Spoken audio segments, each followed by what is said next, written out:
Liebchen, my little schnitzel. Come here. Come here. Makes me so happy. And listen, I want you to sort of pretend that I'm not even here. So all I'm going to be doing is observing you interact together, and I'll be giving little sprinkles of advice here and there, but nothing too major. I don't want to overimpose. I just want to be like a little German fairy, fluttering around in the background, like a little German fly on the wall. So that's not a good sound though. I don't like the sound of the buzzing flies in my ears, but doesn't matter. You get the picture. I just want to be here, watching, observing, listening, and maybe from time to time offering little whispers of advice. That's Alice. Okay, so just be as you were. But I do have to say, when I'm watching young people date, it is one of the most joyous things. Is there anything in life more beautiful and more precious than, young love? Even old love.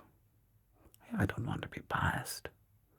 It's very true. A good friend of mine got divorced, which is not good. But, as they say, when the gods close a door, they open a window. And she told me how, she had felt a true joy again in finally meeting somebody new. A feeling she hadn't felt in, over a decade, maybe longer. It's that feeling of being in love again and being in romance. And so, while yes, we often typically associate, these feelings with younger people, it can certainly happen at any age. So, who knows? Maybe sometime later on in life you'll remember, Helmut told me that love and being the twitterpated can happen at any age, and it can. So don't get discouraged. That's all, don't get discouraged. So, being in love, well, it is certainly one of the greatest feelings on earth. And it truly is a drug. The best and most wonderful drug. Feeling of euphoria, hope, fresh love is so full of potential. You don't know what's going to happen. It's like anything can happen, anything beautiful. And it's a wonderful thing. And I think one of the mistakes that some people make is that it's easy to spend a bit, what I think is too much time in the preamble. In other words, I think it's very, very important for people to get out and spend time together, to get off the phones, and not be doing so much via texting and via DMs, Certainly DMs are fun. Oh, it's very exciting when somebody, slides into your DMs. I like this expression. Slide into the DMs. It's a fun way of saying somebody hit you up or what. It's a fun way of saying it's not a booty call. No, this is wrong. sliding into the DMs is just, I don't know, it's striking up it's a new way of saying striking up a conversation. That's what this is. Sliding into the DMs. Striking up a conversation, which hopefully, of course, leads to you meeting, which is the whole point, you know. Yes, it's not good, I don't think, to spend too much time in the texting phase, you know. Don't get me wrong, it's fun, and you can certainly learn some things by, through the social medias. And you can learn little things by looking at somebody's profile and the photographs, sort of, you know. But everything on the social medias is what? It's curated. You know, everybody wants to look cool. Even myself, I'm guilty of it. I mean, raise your hand if you're guilty of trying to look cool or be impressive. You know, as they say, don't throw stones in glass houses. I mean, if you didn't raise your hand there, I don't know if you're being very honest with yourself. That's what everybody does. We all try to look good. We all try to be cool and be impressive to people. We all want that. We all want to be thought of as the cool person. You know, who doesn't? And all of us deep down, all of us, look at me, all of us are afraid of rejection.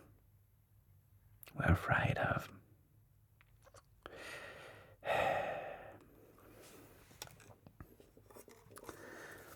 I'm not feeling good. Rejection's a strange thing with humans. It's like we're good at it, and we're good at taking it, and we're also not good at taking it. You know, rejection is something that we've all felt it before. We've all had those moments of being told no. And that can take many forms. You know, rejection doesn't have to be, soul-crushing. It can just be, no thank you. Technically it is a rejection. But then the real crazy part is, it's what we make those rejections mean. And then we go off into our brains.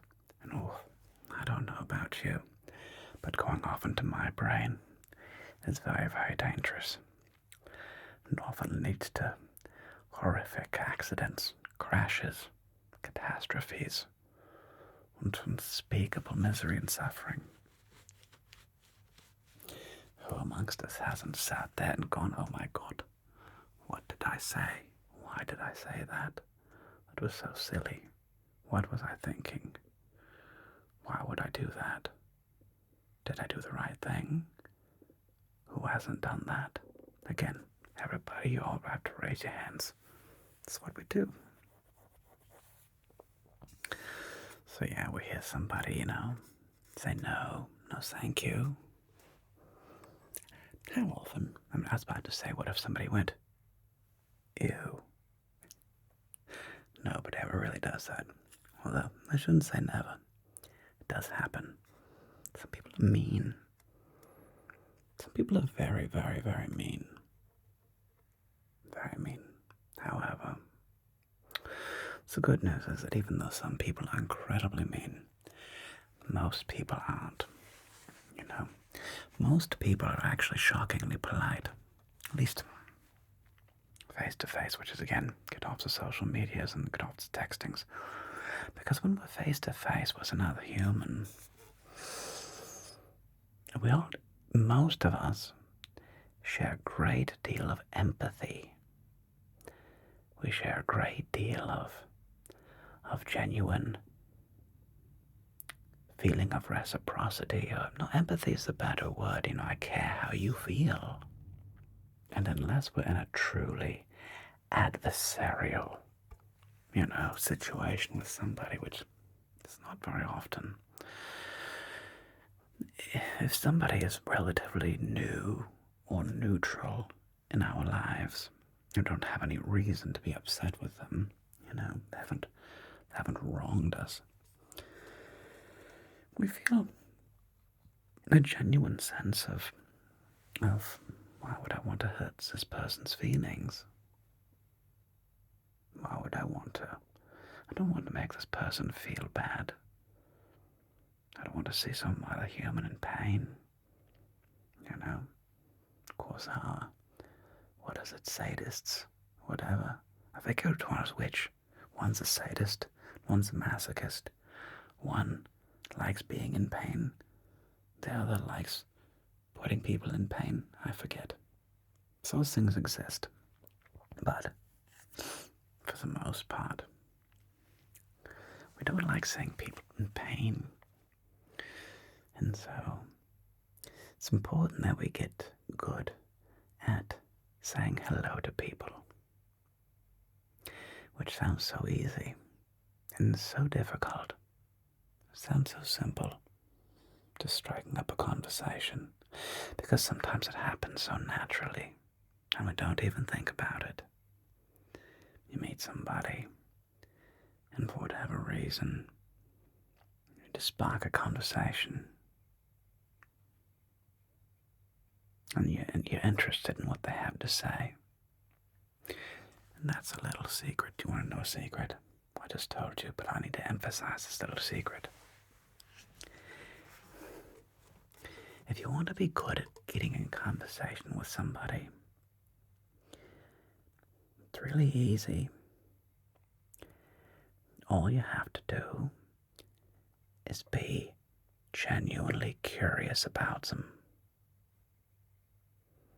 That's it. And you can't fake it. You can't pretend to be interested. But if you can go up to somebody with a real curiosity about who they are and what sort of things are they into, interested in, what are their dreams, what are their passions, what are the things that, where would they want to go on a vacation? Where would they want to be on a beach, having a Mai Tai? Would they want to be skiing? Would they want to be hiking in the Alps? Would they want to be road tripping in a caravan, an RV, and driving around the country? Would they want to be snorkeling somewhere? Would they want to be exploring abandoned places? Ooh, that's one thing I like. I very much like exploring abandoned places. I don't know why. Something about history I find deeply fascinating. And the stories of the people that were here before me. I can get very lost in that, exploring abandoned places. And I look at the items, and I think of this. There was this whole person here who had hopes and dreams, and they had all the thoughts that you and I have, all the fears that you and I have. Maybe, depending on how old the place is. I went into an old house one time in a very small town in Montana. It's very old, very small town called Depuya. It's a great name, Depuya, Montana. And so there's this old little white ramshackle of a house. Looked like it had been built in maybe 1905. 1910, it's over 100 years old, and clearly nobody had been inside for many, many, many years. And I remember walking in, sort of breaking in, but it was sort of open, but sort of not open. Like the door was closed, but it wasn't like we broke a window or anything.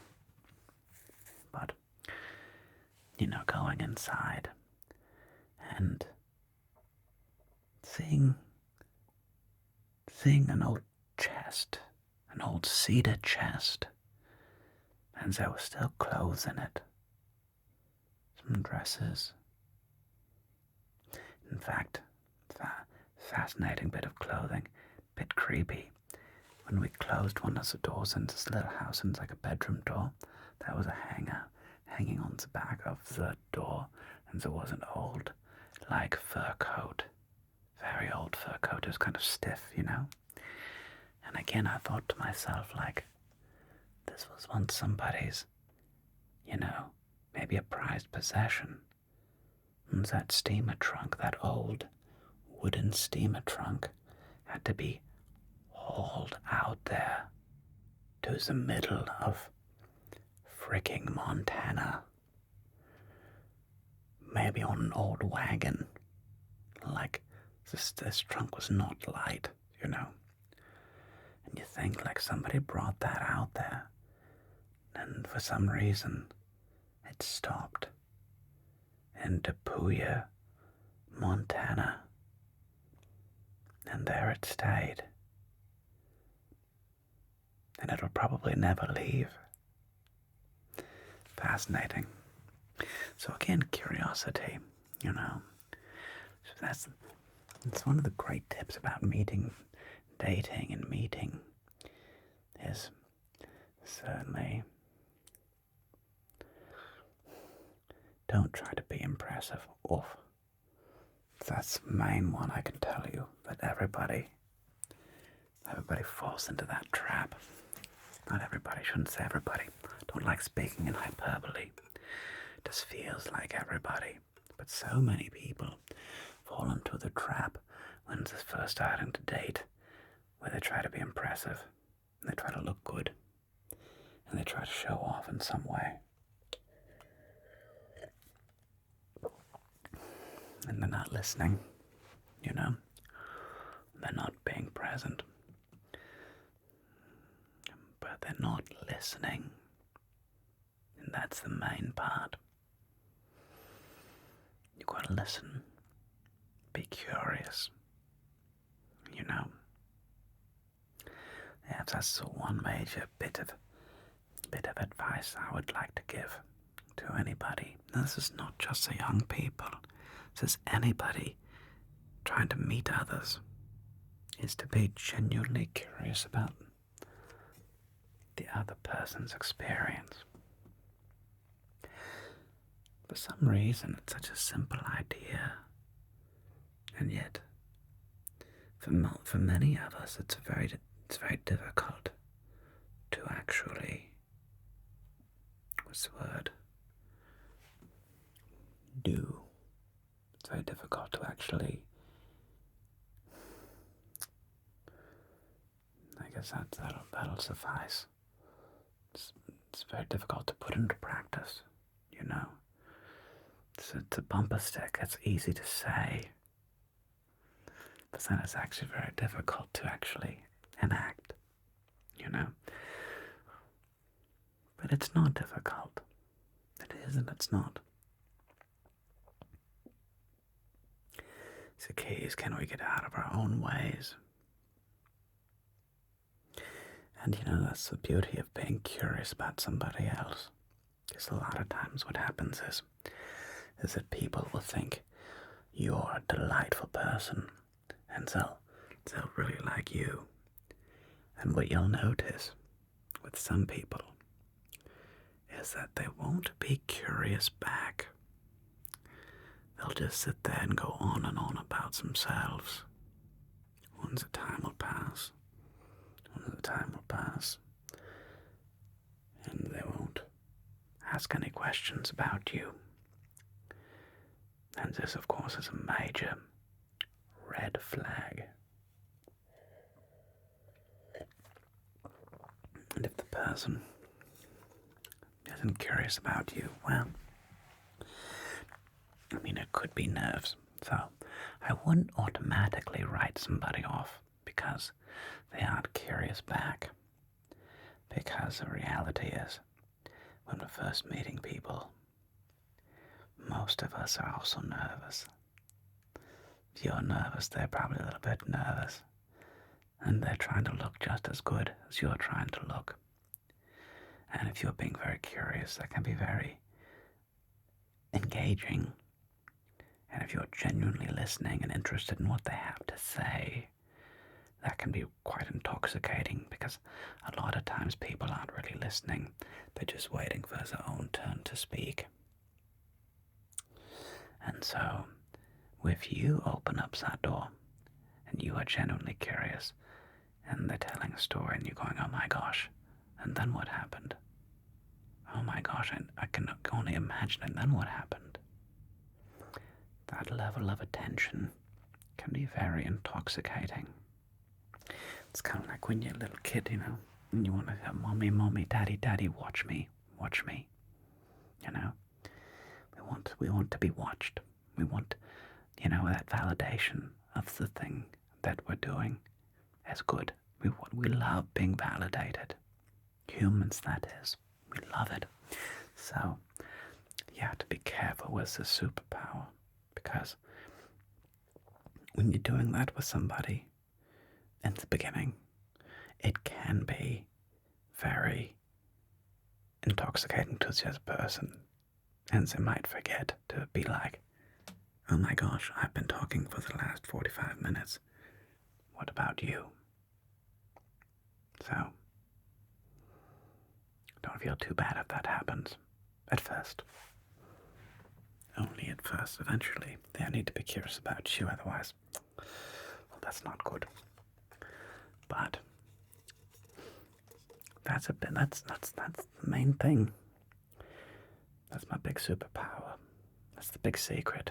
If you can do that, you'll be amazed.